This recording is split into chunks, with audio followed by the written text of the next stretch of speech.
I'm Clarence Reed, class of 1979. Deborah Donko, class of 1979. We met here at Cornell. 7 years or 38 years ago. I was a resident advisor in what was called High Rise 1 for freshmen.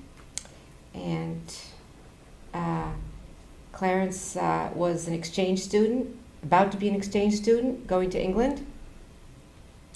And he was trying to convince me to let him get into his brother's room for Shirts. Because they were my shirts my brother had. So I figured his RA could let me in so I could take my shirts and go to England. And I thought, well, I can't let you into anybody's room. There's like no way. But I had an instant connection to him. Now, we remember the end of the story very differently. I remember that I did not let him into the room because I didn't buy any story, even though he was very charming. And you remember it. Well, I know for a fact I took my shirts to England. So we'll let that be the deciding vote. The details don't really matter, but I took the shirts and went to England. But we obviously thought of each other for the year I was in England, my junior year, and her junior year as well.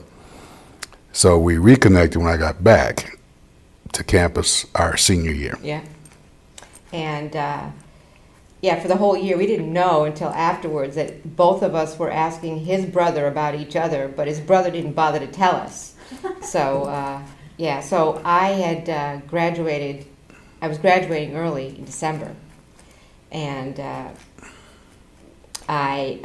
so my last week, I got hit by a car jogging. And so my graduation was sort of, what's the word I want to use? Had a little complication. My arm was in a cast. I couldn't really interview. I couldn't really drive. I couldn't really do much. And Clarence was great, helping me along the whole time. So I got to spend 3 more months extra being with him while he was still a student. And then I graduated, came back. Then he graduated. He went to Ohio. I stayed in Boston. So we tried what they call long-distance dating, right? Still working to this day. There wasn't a big interruption, though. There was a big interruption. You're happy now, right? I'm happy now. The sex is better than ever, right? Yes. See, there you go. We were always heterosexual. Yes. I don't think I have any real homosexual experiences, I would say. I experimented probably in my late 20s. I did some experimenting, more just for the adventure of it. And there was a time, I even told this to Clarence, that I didn't have success with men. And I thought that maybe, just maybe, that it wasn't for me. Except that I knew some women that were gay, and when I started listening to them, they were talking about relationship problems that heterosexuals were having. And I'm like, okay, so the point of I'm not doing too well with men, maybe I'll do better with women. And then I started realizing that they have the same relationship issues. Kind of squashed that whole idea, like maybe I'll try women because men are hard. And too hard, or I wasn't very successful. One of the things that, I don't know if I ever told Clarence this, but when I transferred here as a sophomore, and pregnancy was a big hindrance, would have been a big hindrance to my education. And the Gannett Clinic and even Planned Parenthood in Ithaca really helped me out in terms of birth control, because I was telling Clarence just this week, the terror of getting pregnant was always on my mind. And I always felt safe, like they educated me, they answered all my questions. I felt, I'm forever grateful for what was given to me, because I don't know if I could have I didn't feel comfortable with a doctor, and I always liked the fact that I can go Planned Parenthood and dealing with women. For me, sexual reproduction was very important. So it was a big decision because of my fear of pregnancy. Intercourse for me was a big decision because of the fear of pregnancy. not so much sexually transmitted diseases, but more pregnancy, because I personally didn't know if I could have ever gotten an abortion, but I knew being pregnant and having children would interrupt my my education. Now, I also took it very seriously too. Wow, in the 70s or whatever, it was a sexual revolution, so I was certainly sexually active. But I took both disease protection and pregnancy prevention very seriously. No illegitimate kids. I have one biological son, 3 sons, one biological son who was planned, during my marriage. So I also took it really seriously as well.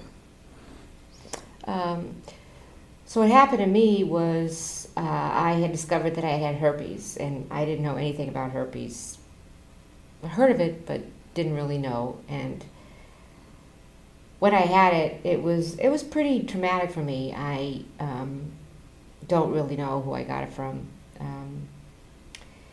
And then what happened was the whole, what do I tell a partner? How do I deal with that?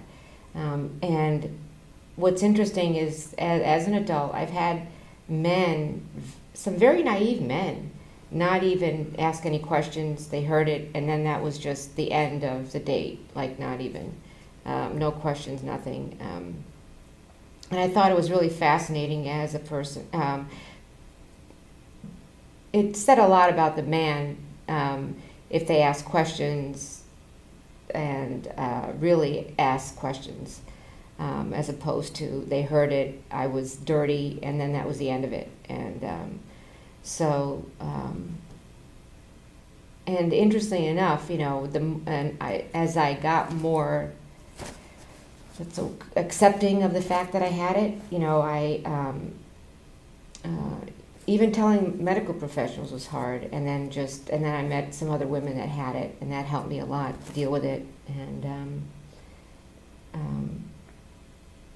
And I think as I got more accepting and I dealt with my stress better, I just didn't have as many outbreaks. But it was always interesting, because you'd think the way people describe, the way they reacted, like you were going to die from it, and I thought that was a rather I don't know if it was rude awakening, but I found it difficult, when there's any kind of sexual problems. I personally was always comfortable talking to women, and talking with Clarence and thinking about, we were just talking about communication. I think as you get older, the most precious thing is to be able to talk about sex, believe it or not. You'd think that would be easy, but yet it's still really, what's the word I want to use? Very important when you can, because... but that's what makes the sex the best ever, is communication. Right. Obviously physically you can't do everything you used to be able to do, but if you're willing to communicate what you like, don't like, sex can continually get better and better and better. And what are we, 57? Yeah, 57. And best as ever been, right? There you go. But that's the thing that's interesting, because you think we've known each other for over half of our lives. So just thinking about what it was like when we were 21 and now 57, it's interesting, just to think about aging and talking about it and how aging affects us. And he's really great to be able to talk to about anything, really. There you go. Thanks.